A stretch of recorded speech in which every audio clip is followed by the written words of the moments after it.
shoulder up and he rides them. Right there, he rolled it and then came back with his own right uppercut. That's what you want to do. Putting the peanut butter with the jelly, not just one alone. You ride the punch, you come right back, because usually the guy's hanging there. You come back quick enough, you're going to catch the guy. Toney's very good at that. That right uppercut is real effective for Toney inside. Because Adolpho's leaning forward. Adolpho's getting all busted up here. Game as heck, but really getting busted up. You almost have to think about in the corner what you want to do, whether or not you want to stop it. Because you don't know, he's not a big puncher, Adolpho. And of course, Toney defensively so good. The chances of catching Toney late in the fight aren't all that good. Well, you think about all the quality opposition Toney's been in against. He's never been stopped. And Washington has one knockout past round 6. And that was 5 years ago.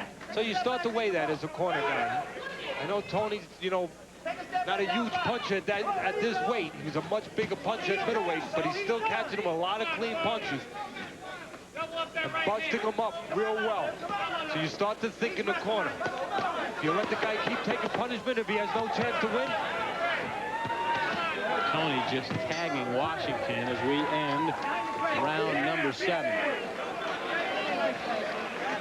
Toney back to his corner. Well, he's a former 2-time world champion, a middleweight and super middleweight champion, a USBA light heavyweight champion. He's fighting at cruiserweight. So exactly which title does Toney have his sights set on? Cruiserweight title, heavyweight title. I can fight either or. That's how good I am. You know, I can fight any division, anytime. You know, I'm not, like I said, I'm not a pretend boxer. I'm a real fighter. I'm still back from the old days. You know, a lot of fighters, they can't say that. I fight anybody, anywhere, anytime. All they gonna do is sign a contract. Get up on your toes and force it. You all right?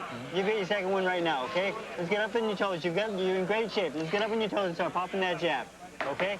Combinations behind the jab. You hear me? Go. Yep. Well, Teddy says he doesn't care what title. In a way, he is sort of a throwback in the fact that he has fought everybody that's come down the pike. And he has, back when he was at his top, he not only fought everybody, but he was so active. He fought very often, kind of like the old days. He fought every month and a half, and 10-round fights, not 6-round or 4-round fights, like the old days when they used to fight real often. There were always clubs somewhere. Guys would fight 2 times a month. Now, I know he threw out cruiserweight title, heavyweight. Obviously, heavyweight's where the money is, but that's where the money is, and I think that's where it would end for him. Yeah, that's obviously there's only so far you can go. He would be much smaller than those guys. He would be slicker than a lot of the heavyweights, but at that point, his size with the top guys would obviously make a huge difference. Now, start again. Don't wait. See, that's it. That's what you want to do. Because there's some spots where he gets caught. And with the heavyweights, of course, he would pay for those spots a lot more than he is here.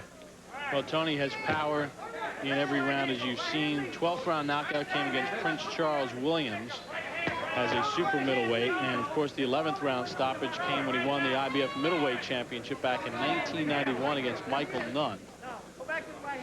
And conversely, in his last 7, as he's been fighting at this heavier weight, he's averaging nearly 11 rounds a bout. So obviously the power has decreased as the weight scale has increased. The advantage he's had is that he's been faster than a bigger guy, and slicker, a little bit smarter, not stronger, but that served him pretty well, picking the spots here. I mean, there's a reason why in the old days, guys like the great Harry Graff, Mickey Walker, those guys could fight and catch weight fights.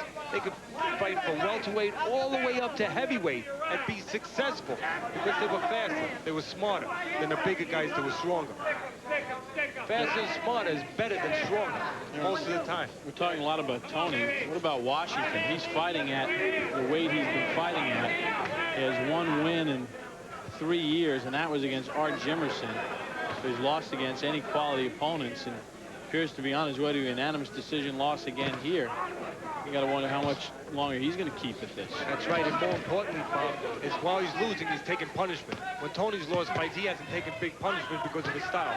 Adolpho, of because he's been taking punishment. So there's only so much of that you can go with. He's shown a lot of heart tonight. There's no denying that. But he's without his mouthpiece once again. He lost his mouthpiece about 30 seconds ago. Anything he gets hit now is going to do much more damage in the mouth. The referee's waiting for a low in action. He's not going to get it to the bell. James Toney continues to bust up Adolpho Washington. Wedding season is here. Nearby Hartford, and golfer Peter Jacobson on hand tonight. Peter, of course, one of the great characters and outstanding golfers for a long time on the PGA Tour. Also served a stint as analyst on ABC's golf coverage. And Peter and the rest of the golf world nearby Hartford. On the court also here tonight, Peter Costas. So a lot of the guys have made the trip. Watch a little boxing.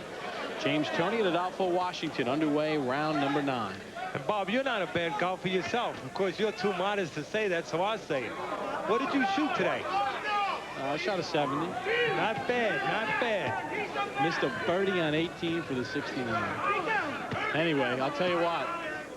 Right now, James Toney would be in the clubhouse with the lead. That's a good way of putting it. Because he is busting up Adolpho Washington.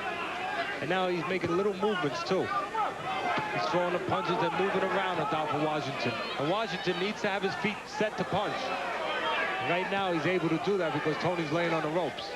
But Toney gets that shoulder up, slips that right hand right there. See how he dips there a little bit? Gets that shoulder up, lets the right hand go by. The only thing he's not doing that he was doing earlier is coming back with that right. There he did. He must have heard me.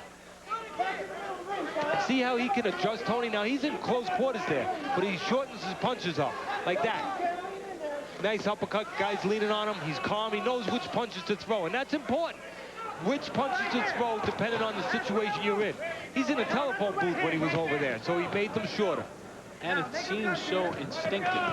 It's not even like there's a moment of thought there. They just flow out of his body. Well, he's been doing it long.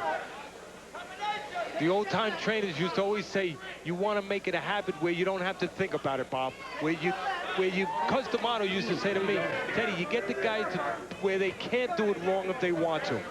You make it so repetitive where it becomes instinctual and habit. Where under pressure, that's the only way you can be. When you're under pressure, you don't think about it. You can't do it wrong if you wanted to.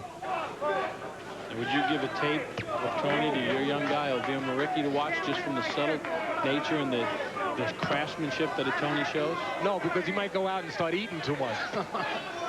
He's fighting in a couple weeks right here at Fox.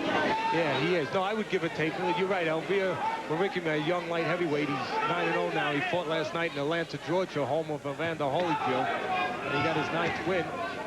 And as you said, he'll be here in Foxwoods on the 14th of August, the same night that Angelman Freddie and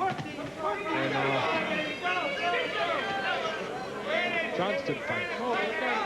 Stevie Johnston, the lightweight champ. And we'll have Mark Too Sharp Johnson the night before. End of round 9, James Toney in control. Mystery Men. We're not your... Round number 10 underway, the 10th and final round between James Toney and Adolpho Washington. Toney has controlled this fight. He has picked apart Washington. He's been slicker, smoother, more accurate. Earlier this evening, Ray Oliveira, unanimous decision against Jihad Salman. And Jill Matthews, a majority decision against Lori Lord.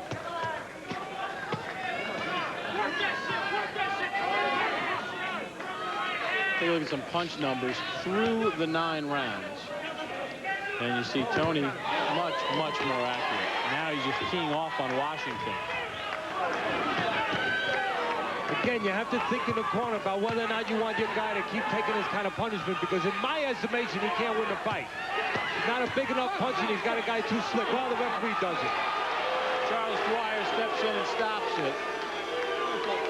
Fans are booing, but really for no reason. Well, there was a reason I started saying that, and obviously it was pretty obvious. And the referee saw it the same way. The guy's taking a lot of punishment. It didn't just start this round, so you can't really argue with the ref. It didn't start this round, and he's way behind.